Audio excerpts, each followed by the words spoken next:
হাসপাতালে জরুরি রক্তের প্রয়োজন হয়েছিল আমার। ছেলে রক্তদান করতে চাইল কিন্তু আমাদের গ্রুপ ম্যাচ করে না।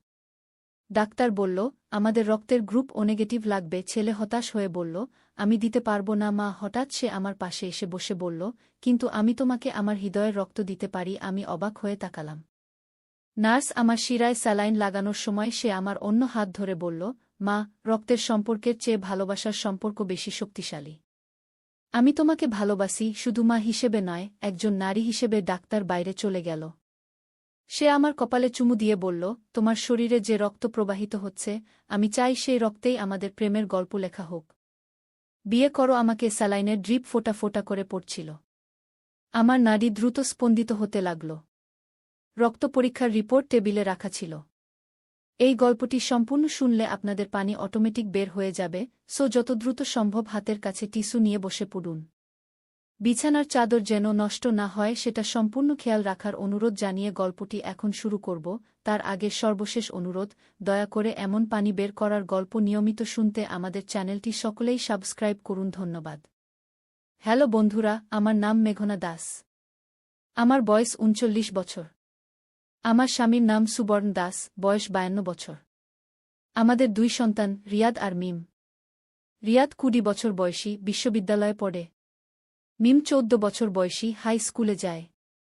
আজ যে গল্পটি আপনাদের শোনাতে যাচ্ছি সেটি আমার জীবনের সবচেয়ে রহস্যময় এবং রোমাঞ্চকর অভিজ্ঞতা।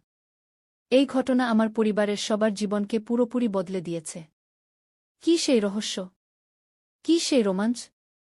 সব জানতে হলে গল্পটা শেষ পর্যন্ত শুনতে হবে।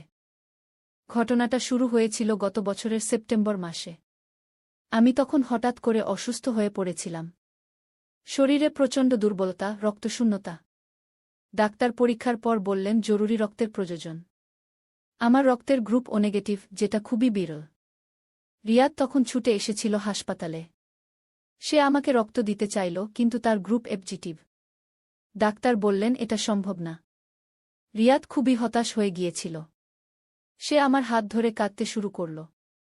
বলল, মা, আমি তোমাকে হারাতে পারব না। তুমি আমার সবকিছু। আমিও তখন খুব দুর্বল হয়ে পড়েছিলাম। কিন্তু রিয়াদের কান্না দেখে আমার মন খারাপ হয়ে গেল। তখনই হঠাৎ একটা অদ্ভুত ব্যাপার হল। রিয়াদ আমার কপালে হাত রেখে বলল, মা, রক্তের সম্পর্ক না থাকলেও আমাদের হৃদয়ের সম্পর্ক আছে।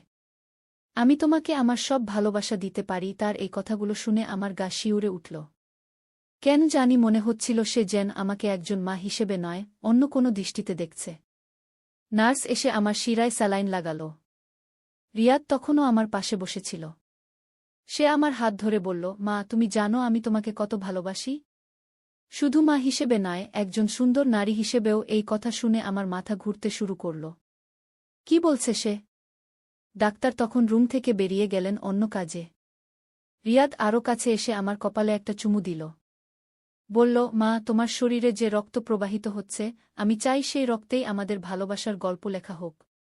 তুমি কি আমাকে বিয়ে করবে? আমি তো একেবারে হতবাক। কি বলছে সে? এ কেমন কথা? আমার নাড়ি তখন দ্রুত স্পন্দিত হচ্ছিল। স্যালাইনের ড্রিপ ফোঁটা ফোঁটা করে পড়ছিল। টেবিলে রক্ত পরীক্ষার রিপোর্ট পড়েছিল। আমি রিয়াদের দিকে তাকিয়ে বললাম, রিয়াদ, তুমি কি বলছ? আমি তো তোমার মা। রিয়াদ হাসতে হাসতে বলল, মা, আমি মজা করছি। তুমি এত সিরিয়াস হয়ে গেলে কেন? আমি শুধু বলতে চাইছিলাম যে পরিবারের সবার থেকে তোমাকেই বেশি ভালোবাসি। তুমি আমার সবচেয়ে প্রিয় মানুষ। আমি একটু স্বস্তির নিঃশ্বাস ফেললাম। ভাবলাম হয়তো সে সত্যিই মজা করছিল। কিন্তু তার চোখের দিকে তাকিয়ে মনে হচ্ছিল অন্য কিছু। সে যেন সত্যিই আমাকে অন্য নজরে দেখছিল।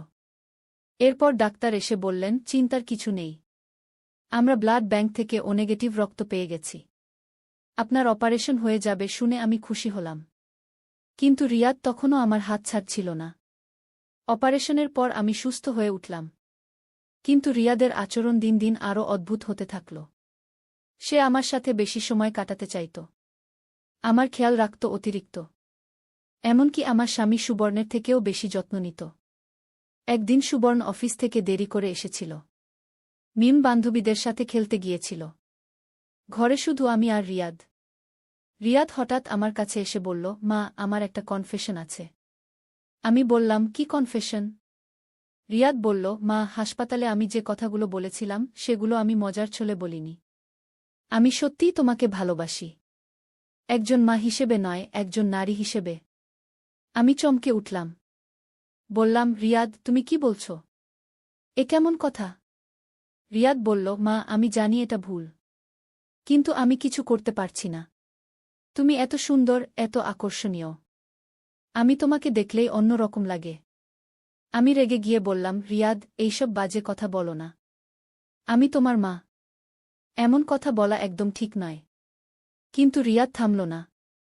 সে বলল, মা, তুমি কি জানো? আমি রাতে ঘুমাতে পারি না। শুধু তোমার কথা ভাবি।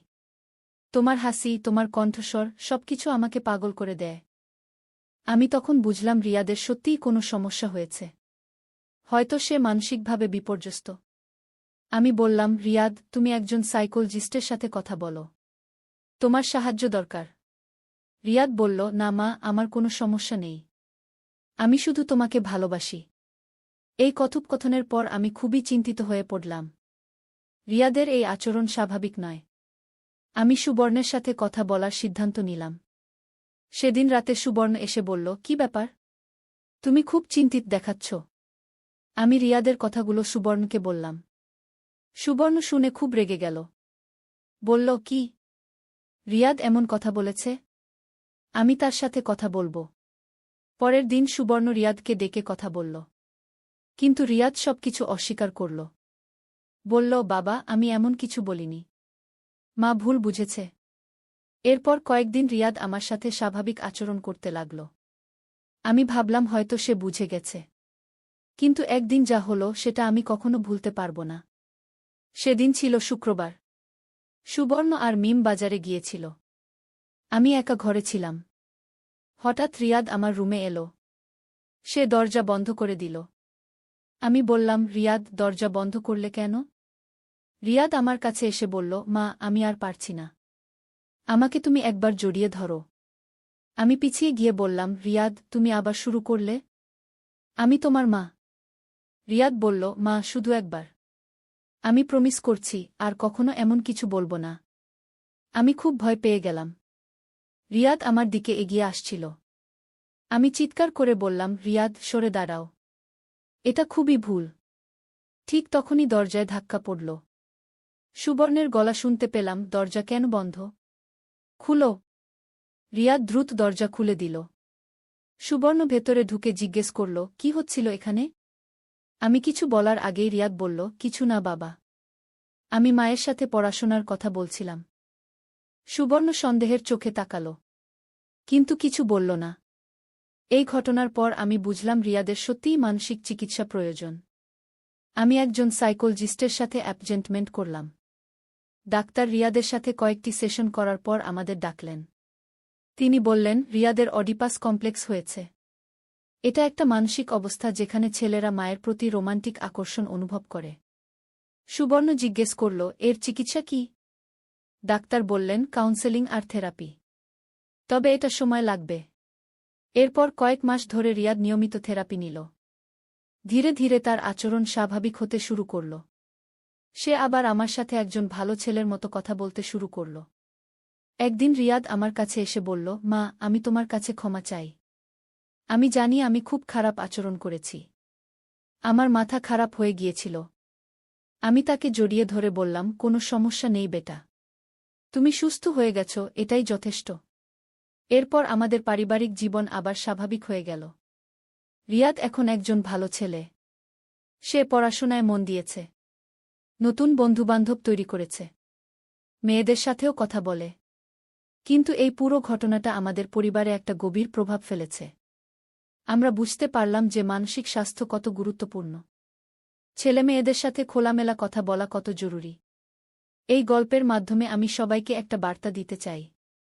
যদি আপনাদের পরিবারে কেউ অস্বাভাবিক আচরণ করে, তাহলে লজ্জা না করে চিকিৎসকের সাহায্য নিন। মানসিক রোগও অন্যান্য রোগের মতোই। এর চিকিৎসা আছে। আজ আমাদের পরিবার আবার সুখে আছে। রিয়াদ এখন একজন সম্পূর্ণ স্বাভাবিক যুবক।